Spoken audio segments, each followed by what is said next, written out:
Ni semua soalan hak mai ni cerita dia festival Bon Odori. Hak bunyi dia apa betul? Bon apa ni?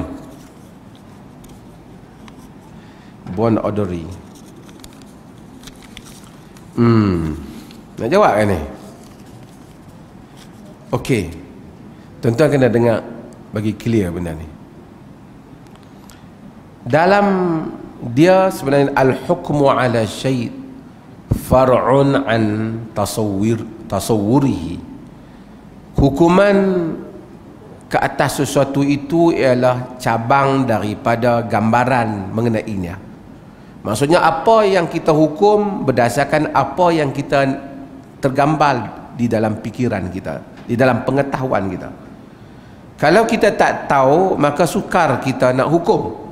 Tapi setelah kita tahu, baru kita hukum. Saya buat benda mudah dulu tuan-tuan untuk faham. Satu orang bagi maklumat tentang si A, dia bagi maklumat tak elok, dia ni macam ni. So kita punya hukuman, orang tanya dia, patut tak saya ambil dia tu jadi isteri? Ish, tak sah kot, tak sesuai. Tak sesuai dia tu hasil daripada gambaran yang ada pada dia. Tapi kalau dia diberikan maklumat yang lain, mungkin hukuman dia lain.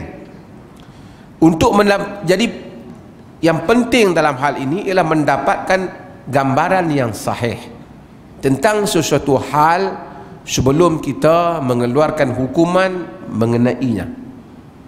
Okey. Itu sukar untuk saya kerana Bon Odori ni saya taklah tahu dua perkara. Yang pertama, kita tahu berdasarkan pembacaan tentang kaitan upacara ini ataupun festival ini dengan kepercayaan yang syirik dan salah, ruh dan seumpamanya. Itu satu.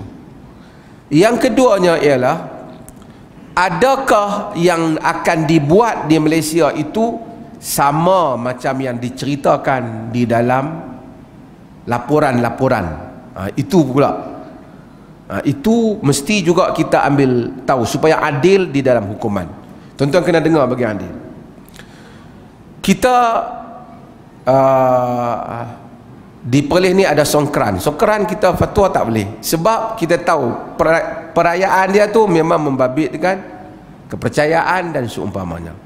Tapi kalaulah satu upacara amalan itu dibuat, memang ada asalnya yang tak baik, tetapi apabila dia datang, versi yang datang pada kita tu dah tak ada dah benda tu, tak ada dah kepercayaan tu. Saya buat contoh mudah tuan-tuan. Ketupat dalam sejarah dia di Indonesia dan seumpamanya, dia ada kepercayaan jamuan kepada dewa dan pemujaan. Tapi ketupat yang ada kita makan ni dah tak ada, siapa pun tak tahu dah yang tu. Yang kita tahu, kita makan je lah. Raya kita buat ketupat, dan tak ada pula siapa kata sunat buat ketupat hari raya. Cuma raya tak ada ketupat macam tak syok. Yang tu saja. Bukan rukun makan ketupat, tapi dah duk biasa daripada kecil kita raya makan ketupat. Tak ada siapa associatekan ketupat dengan agama. Saya buat contoh yang lain. Pulut kuning. Dulu pulut kuning ni ada kepercayaan yang karut. Kalau nak tunai nazak apa-apa, kena buat pulut kuning. Pergi buat pulut kuning, pergi jamu tok keramat ke apa. Itu salah. Tapi pulut kuning hak kita duk makan ni dah tak ada dah. Kita kira kuning elok sedap je. Bubuh pandan ke apa sikit, baguslah. Ada benda itu, tapi tidak ada lagi kepercayaan itu. Pesta ni saya tak tahu kalau tuan-tuan tanya saya. Cuma hukuman dia begini. Jika sekiranya dia datang dengan pakej kepercayaan yang salah, khurafat, sesat, misalnya tak nanti Bon Odori, Gunung Ledang ke Gunung Jerai masuk sekali. Bila ada khurafat karut marut yang salah, kita pi join meraihkan mungkar, itu hukumnya adalah haram. Jika sekiranya upacara itu membabitkan kepercayaan kufur, percaya bahawasanya dewa muncul ataupun dewa keberkatan memberikan apa pada hasil tanaman dan seumpamanya, yang semua itu merupakan milik Allah Azza wa Jal, kita sertainya kita berdosa. Jika kita redha bil kufur, maka kita juga kufur. Kalau mungkin kebanyakan orang dia tak redha lah, dia saja enjoy. Man tashabbaha biqaumin fahuwa minhum, riwayat Abu Daud. Siapa yang menyertai satu kaum, siapa yang menyerupai satu kaum, dia di kalangan mereka. Ini positif dan negatif. Kalau dia menyerupai yang negatif, dia negatif. Kalau dia menyerupai yang positif, dia positif. Kalau dia menyerupai yang baik, dia baik. Menyerupai yang tak baik, tak baik. Kalau dia makan chopstick, dia pakai baju chongsam, dia jadi orang Cina. Tapi dia Cina bukan agama. Cina, dia pakai baju Melayu, dia pakai sampin, walaupun dia India, dia Cina, dia macam fahawa dia kalangan orang Melayu lah.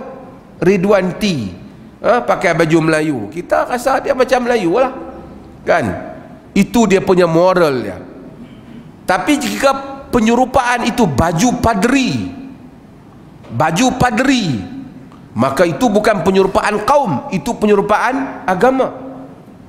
Nabi apabila diberitahu kepada baginda sallallahu alaihi wasallam bahwasanya raja-raja tidak membaca surat apa yang tidak ada fihi khatam, yang tidak ada cop, fattakhidha khatiman min fiddah ka'anni ara bayaduhu fi yadihi sallallahu alaihi wasallam, kata Anas. Baginda mengambil cincin yang boleh cop, seakan-akan kau masih nampak putih cincin itu di tangan Nabi sallallahu alaihi wasallam. Nabi tak kata depa cop lah surat depa, kita jangan duk tiru duk cop surat macam depa pula, tu kerja orang kafir. Tak, oleh kerana itu bukan agama, itu adalah satu cara yang mana cara tu ada manfaatnya. Bila cop surat, dapat kita tahu originality ataupun authenticity kepada sesuatu surat tu. Nabi terima cop tu, Nabi buat cop. Nabi tak kata itu tiru Maharaja Rom dan Parsi, tak, Nabi tak kata. Nabi pun buat cop macam mereka buat. Maksudnya meniru yang bukan akidah, yang bukan sesat, tak mengapa. Kita kena tengok hal ni. Kalau pesta tu package dia tu merangkumi khurafat, amalan khurafat, kepercayaan khurafat, perbuatan khurafat atau perbuatan syirik dan kufur, haram menyertainya. Kalau meredai kekufuran dalamnya juga merosakkan akidah. Kalau package tu mari tak ada apa, dia pakai kimono saja, jalan getek-getek macam Jepun saja, lepas tu pergi makan sushi saja, lepas pada tu sembang cara Jepun saja, yang tu hanya menyerupai kaum, tidak menyerupai agama. Jadi kita hendaklah lihat hal ni. Tuan-tuan tanya saya nak kena tahu detail benda ni lah, nak kata belah mana, wallahu ta'ala alam. Tapi beberapa ada mufti yang telah mengeluarkan pandangannya dan kita hormati. Mungkin beliau telah buat kajian, beliau kata ini syirik dan seumpamanya. Saya setakat ni belum menyatakan itu pesta yang syirik dan seumpamanya, dan mungkin ada asasnya. Mungkin beliau tahu maklumat yang sebelum daripada ini, wallahu ta'ala alam. Sesiapa yang nak bagi jawapan ataupun yang tanya, dia boleh buat kajian, tengok ada unsur apa dalam pesta ni. Dulu kita putuskan tentang Songkran, wakil masyarakat Siam mai bahas dengan saya. Dia tanya saya dalam majlis, tidakkah Islam itu mengiktiraf kebudayaan? Oh, kemana tanya saya. Saya kata ya, dia mengiktiraf kebudayaan yang tak bercanggah dengan dia. Ya, Islam mengiktiraf. Sebab tu Nabi bila datang, Nabi tengok ada benda-benda, innal ansar yu'jibuhumul lahu. Kenapa tak menyanyi? Orang Ansar kan suka menyanyi. Nabi kata bila kahwin, Nabi tengok mereka tak menyanyi, tengok Nabi ada, Nabi tak menyanyi. Ansar bukan suka menyanyi. Nabi kata Aisyah, ama ma'akul lahu fa innal ansar yu'jibuhumul lahu. Tak ada menyanyi lah, Ansar kan suka menyanyi. Nabi apa menyanyi? Itu Nabi betulkan. Bila lirik salah, Nabi betul. Wa fina nabiyyun ya'lamu ma fi ghad. Di sisi kami ada Nabi yang tahu apa nak berlaku besok. Nabi betul. No. Ini tak. Jangan kata. Yang ni.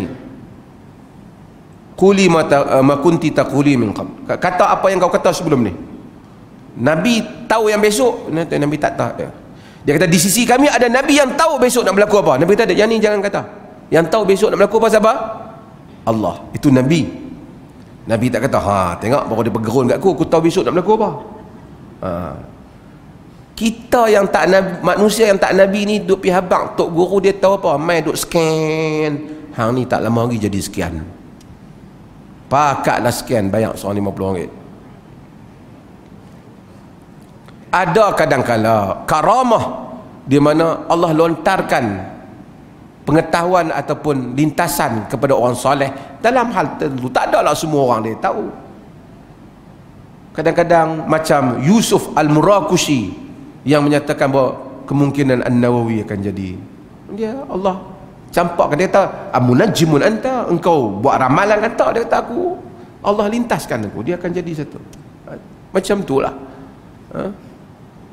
Tapi maksudnya Islam i'tiraf selagi tidak bercanggah dengan akidahnya. Wallahu a'lam.